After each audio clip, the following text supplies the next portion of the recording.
बॉलीवुड की एक्ट्रेस दिया मिर्जा, जो कि इन दिनों अपनी आगामी फिल्म धक धक को लेकर खबरों में बनी हुई है, उन्होंने बताया है कि इस फिल्म की शूटिंग के दौरान एक्ट्रेस फातिमा सना शेख को मिर्गी के दौरे पड़ गए थे। दिया ने कहा कि फातिमा ने मिर्गी के दौरे पड़ जाने के बावजूद इस फिल्म के कई कठिन सीन्स की शूटिंग की, जिसे देखकर फातिमा के आंसू भी आ गए। दिया मिर्जा ने हाल ही में दिए एक इंटरव्यू में फातिमा के मिर्गी के दौरे पड़ने के बारे में बताते हुए कहा कि ऑक्सीजन कम थी, रास्ते कठिन थे और फातिमा के सामने कुछ ऐसी स्थितियां थी जहां उसे मिर्गी के दौरे पड़े, लेकिन कुछ ही सेकंड में वह उठी और फिल्म का सबसे महत्वपूर्ण सीन दिया। मैं इसलिए नहीं रोई क्योंकि वह एक शानदार कलाकार है, बल्कि एक कलाकार के रूप में उसकी प्रतिबद्धता को देखकर रोई हूँ।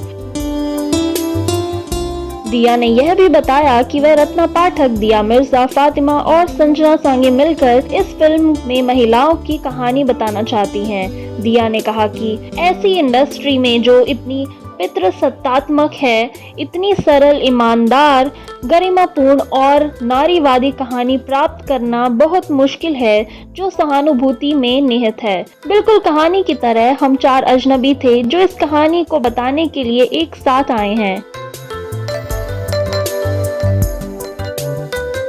इसके अलावा दिया, जिन्होंने इस फिल्म के लिए बाइक चलाना भी सीखा, उन्होंने बताया कि जम्मू कश्मीर के पहाड़ों पर शूटिंग करना कितना मुश्किल था।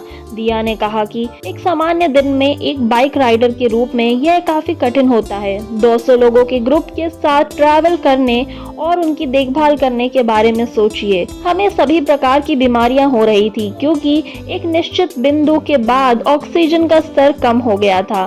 काफी चुनौतियां थी, लेकिन हमने गर्म खाना खाया और हमें मजबूत, आरामदायक और खुश रहने के लिए जरूरी हर चीज हासिल हुई।